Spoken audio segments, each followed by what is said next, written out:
Because we mentioned Dele Ajiboye. Because we mentioned the fact that we don't have structure, King so we cannot monitor our players. Yes, King Osanga, Kingsley Udo. A lot of those guys are playing now regularly. They are still playing for clubs in the Premier League. Yeah, we need to do a lot of monitoring, and I just believe that if we put our structures together, these guys can compete with the best players in the world. It's just opportunities.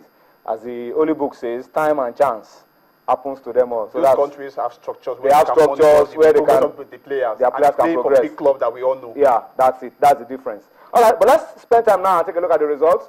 9 games were played today in the Globe Premier League Match Day 21. Let's start with the results of those games, and then we'll just talk quickly about some of those games. Aqua United and Enyimba produced a thrilling 4-goal encounter in Uyo. Aqua would score, Enyimba would equalize. Aqua would score, Enyimba would equalize. So it was a good game to watch. And Femi Thomas of Enyimba was really on top of his game, keeping Enyimba in that game. Warri Wolves, 3-0 whitewash of Ifeanyi Uba. Bola Salami with a brace in that goal. And Ekechukwu Benegu with another goal. Was a complete trashing of Ifeanyi Uba. Nasarawa United and Academy, 6-goal thriller in Lafia. And then you have Abia Warriors, 2 goals from Chisom Chikatara. 2-0 win over Giwa in that one. Kano Pillars needed a late penalty to beat Heartland 2-1. Heartland scored first in that game through Azam Babangida, and then Rabiu Ali with the winning penalty for Kano Pillars. Heartland are complaining that the penalty wasn't a good one, but we didn't see it, and we can't judge whether it was a good penalty or not. These are some of the results for you. Let's flip on and see very quickly other results. 3SC needed 2 late goals, including one in added time, to beat Wiki Tourists 2-1. Dramatic encounter watched by close to 10,000 fans. 600, yeah, at the Adama Simba Stadium. Great one. Tokwe Arelokwe with the 2 goals for 3SC. And then Lobby Stars truly at home. Ahmad Bayelsa United. The player scored 2 goals in that one as well. Is a jaw-breaking name. Yeah. Kwara United also came from behind to beat Dolphins 2-1. Dario Ojo, mark that name. I mean, how do I say? Watch that guy. Dario Ojo scored a goal from 35 yards, we are told, in that game to beat Dolphins 2-1 in Ilorin. And then Rangers needed Honoriode again to come to the rescue, beating Taraba by a goal to 0. There's an outstanding game to be played tomorrow, and that will decide if anything will change around the top 4 or not. It's Sunshine against Sharks of Port Harcourt at Yakure Township Stadium. Promises to be a fantastic encounter. All right, so that's the game that will be played tomorrow in the Globe Premier League. Match Day 21. Dumnodi, very quickly, what does it look like at the top of the log? Of course, while waiting for Sunshine to play tomorrow, Enyimba are still holding sway. Yeah, Enyimba and Warri Wolves. Yeah, they will jump from 6th position, 5th position to 2nd, courtesy of that 3-0 whitewash of Ifeanyi Uba. So they are on 36 points. Sunshine Star dropped to 3rd, but they have an outstanding game against Sharks. If they win, they go. I think they win depending on the goals. Okay, if they win, they go on top of Enyimba. Yeah. But they need to win that game. Wiki Tourists on 4th position. This is where Wiki Tourists will have been in the last 6 weeks. So for Coach Abdul Makaiba, is finally achieving what he wanted to in the Premier League, just to stay in the Premier League, but they're getting beyond what they expected. So if Sunshine can win their game against Sharks tomorrow, they go back on top. 39 points. 39 points, 1 point ahead of Enyimba. So that's what we'll be keeping our eyes on that one tomorrow at the Akure Township Stadium. But for now, Enyimba are still setting the pace at the top of the log, as you can see right there on your screen. Let's take a look at the bottom of the log. This is not where you like your team to be, and you can find out that the 2 Port Harcourt teams are here. So Taraba still bottom of the log with 16 points, Bayelsa with 19, Dolphins with 20, Sharks with 21. This is not this is a south swim of death. And I think Sharks could be, their situation could get worse tomorrow if they lose. If they lose to Sunshine, their goal difference could drop further. Dolphins also, they lost today, and that's why they are. Then Bayelsa United, so much problems. And they lost 3-0 today. They lost 3-0, and Evans Ogeyin is the former Lobby Stars coach from Makurdi. He was not able to salvage anything today in Makurdi. All right, so that's the result of the bottom 4. As it stands at the moment. Let's take a look at the top scorers in the league. Today, Dumnodi, there were a lot of good goals in the league. a lot of goals. Bolahon scored two goals. Chisom Sekatara scored two goals. Tokwe Orelekwe scored two goals. Esosai Binoba scored two. Akleche Enokela of Lobby Stars got in place in that game. So on 11 goals by So the scorer set has changed a lot. It has changed a lot. It may change tomorrow if Tunde Adeniji scores against Sunshine against Sharks tomorrow. But there are 11 goals. On 10 goals, we have Esosai Binoba of Nassau United on 10 goals. He scored two today. He scored two today.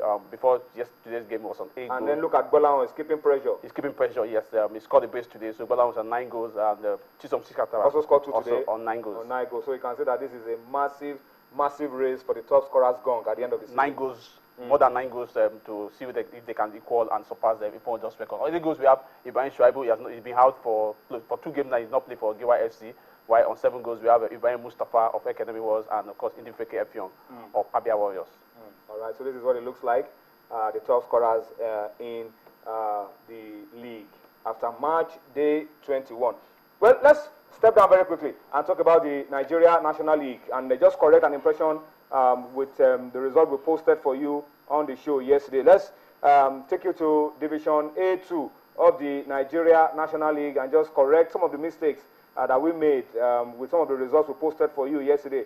Yesterday we were telling you about Tornadoes playing 1-1 draw at home. It was a mistake. They were drawn by. But these are the results, correct results of games played over the weekend in the Nigeria National League Division A2. Sokoto United beat FRSC 1-0. ABS beat Gombe 2-1. That was correct yesterday. And then you had the Mighty Jets beating Zamfara United 2-0. That was played yesterday. That was played yesterday. But Tornadoes were drawn by. They didn't play. All right. So that's just to correct an impression that we had yesterday. Dumnodi, let's talk about the women. We wanted to show you the women's results yesterday as well. But I think we can still show you the results from the Women's League before we wrap up sports tonight this midweek. It was a weekend where it was walkover. But some games were played, in all fairness to the Women's League. Adamawa Queens and Bayelsa Queens 1-1. Delta Queens 1-0 over Ibom Angels. Osun Babes 2-0 over Martin White Doves. Robo at home. Imagine.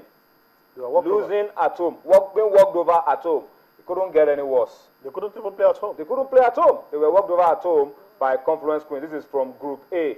Let's move on very quickly and check out Group B. Taraba Queens lost at home to Nasarawa Amazons. Edo Queens 1-0 over COD Ladies. Sunshine Queens 3-0 over Capital City Doves. And then Rivers Angels walked over Pelican Stars. This was unthinkable a few years ago when Pelican Stars was like the national team of Nigeria, but they were walked over. They couldn't show up for their game. All right. We hope that there was going to be a quick turnaround for the women's game very, very quickly. Let's read a few comments on Twitter. Ola Laro at Olahood talked about Dario Ojo. He says this is the 3rd goal that Dario Ojo will be scoring from a distance this season. Fantastic player. I think one of player that the national team handlers should be taking a look at. That's his trademark. Even the National League last season, that's been for most of where he scored most of his goal. And it's one player that we must put our eyes on. He has really kept Kwara United in the game most times. And I don't know how Kwara United will do if eventually they stay in the Premier League this season. I don't know how what they will do to hold on to Dario Ojo this season, because he's one wonderful talent from Kwara United. Chidozie Ebe at Dozios says the league scores in the 3SC Pillars game are not palatable. Late goals and late penalties. LMCC has a lot of work to do. I want to talk about the 3SC against Wiki game. That referee for that game is a referee that I have absolute confidence in. Ferdinand Udo. Even the Kano Pillars economic Atlant game is Jelili Ogumuyiwa. Excellent. These are referees. Respected referees. These are top quality referees. That the goals came late does not mean that the penalties were not justified. Atlant scored first. It doesn't matter. They could hold on to their goal. If the referees wanted to be dubious, they wouldn't even allow you to score first. Atlant scored first. And then the goals could have come earlier. The dubious goals could have come earlier. So that the goals came in late does not mean that you should just arouse any suspicion if you don't have any superior arguments. Yeah, and I think those referees are top quality referees, some of the best that we have in Nigeria at the moment. All right. Okay. I think that somebody says, what is happening to Ifeanyi Uba? Ifeanyi Uba is coached by a man I respect so much, John Obu, a very hard-working coach, but the results are not just going their way. So the truth is that after the Bulgarian left, their fortune declined. And some of the players were saying that there's sabotage. Within the Who players. is sabotage? A coach was doing well. A coach won the Super 4 in Lorin, then another Super 4. He was doing well, then he was removed. Yeah, but then you cannot blame the owner of the club. coach that took them from the National League. That is Willie Udube. He's now Udube. He's now with Abia Warriors. So that's the problem with the team. You can't say because somebody mentioned something, said a man who rode on the back of a lion will eventually land in the stomach. Okay. I think that proverb, Node has come with the proverbs. I think that is the clincher for tonight. We'll close the show on that note. And of course, thank you to you for watching. We'll see you again tomorrow. Don't climb on the lion so that you don't end up in the belly of the lion. That's Sports Tonight is Wednesday. We'll see you again tomorrow. Bye-bye now.